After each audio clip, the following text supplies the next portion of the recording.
Governments lie all the time. Oh, not just the American government. It's just in the nature of governments. Well, they have to lie.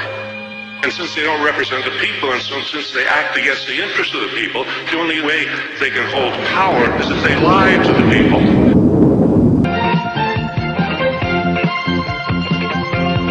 Live on Channel 5, this is the 10 o'clock news with Deborah Norville. Coming out revealing secret negotiation between the Nazis and the Zionists in 1933, which allowed German Jews and their assets to go to Palestine.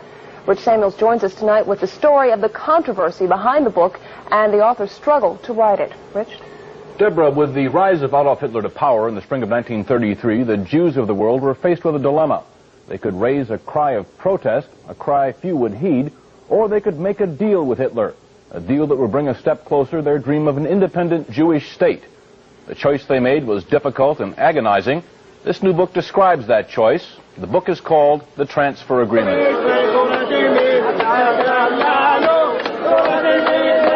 This is Israel a few days ago, the season of Passover.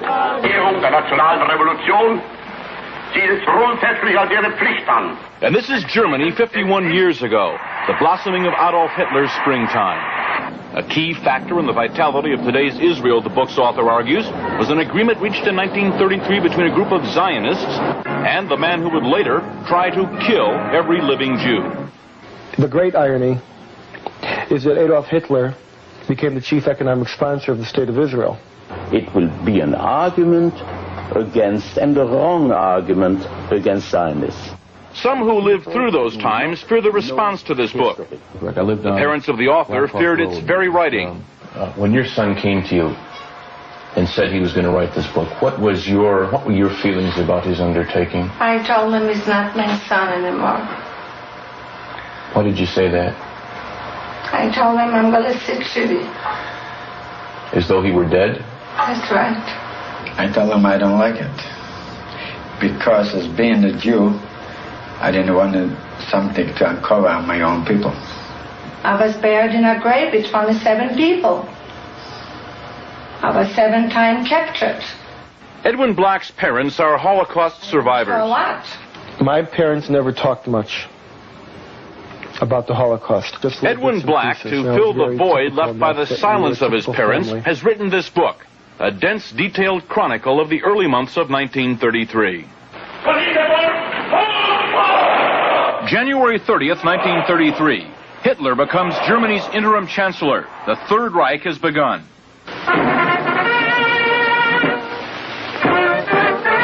But in this country, on March 4th, attention is diverted by the inauguration of Franklin Delano Roosevelt. More power to you, President Roosevelt.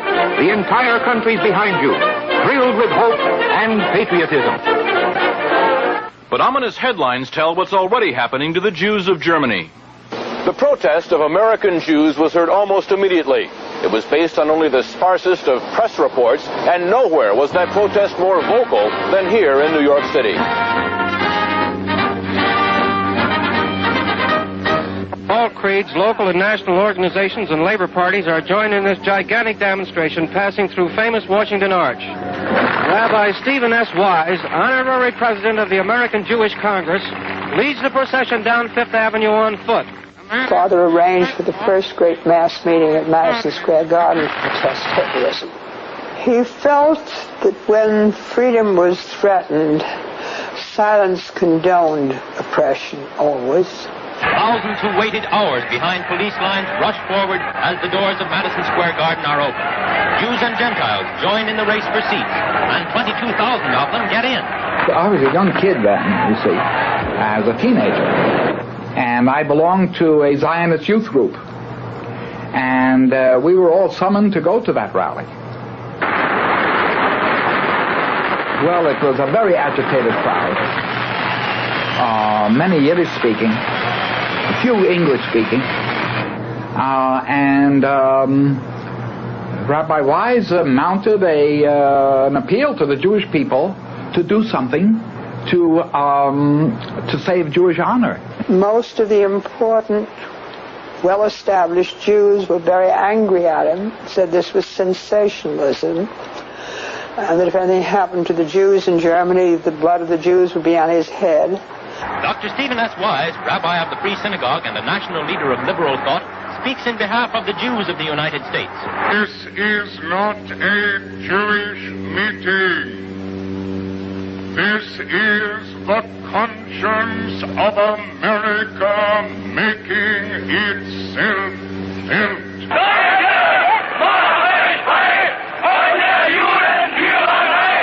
The conscience of Nazi Germany made itself felt 5 days later. Across the Reich, Hitler's troops shut down Jewish-owned businesses for 24 hours. Within days, American Jews marched calling for the boycott of all German exports. Jews throughout Europe echoed that call, so did Jews everywhere. But a group of Zionists at the same time was quietly negotiating an agreement with the Nazis to allow the immigration of German Jews and the transfer of their assets to Palestine. That deal, reported in August 1933, was the transfer agreement. Palestine, sparsely settled by Jews at the time, was radically changed as a result. I lived in Palestine from 1933 to 1936, and we saw every week transports of German Jews coming to settle in Palestine. And many new professions were introduced by them into the country, and they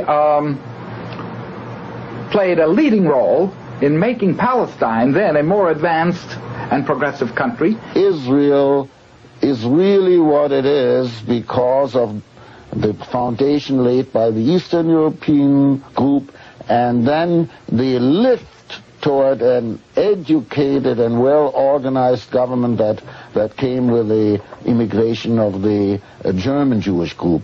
German Jewish settlement of Palestine was, for a time, official Nazi policy. These photos of Jewish life in Palestine, along with a lengthy text, appeared in 1934 in the Berlin paper Der Angriff. The publisher, Hitler's propaganda minister, Joseph Goebbels. A Nazi Visits Palestine was the title of the multi-part series. A medal was struck by Goebbels in commemoration. On one side, the swastika. On the other, the Star of David. Hitler demanded one concession for the transfer agreement, that the call for a boycott of the Reich, raised by Jews here and elsewhere, be rejected by the Zionists. The Zionists made that concession. And so, while Nazis were marching in Germany,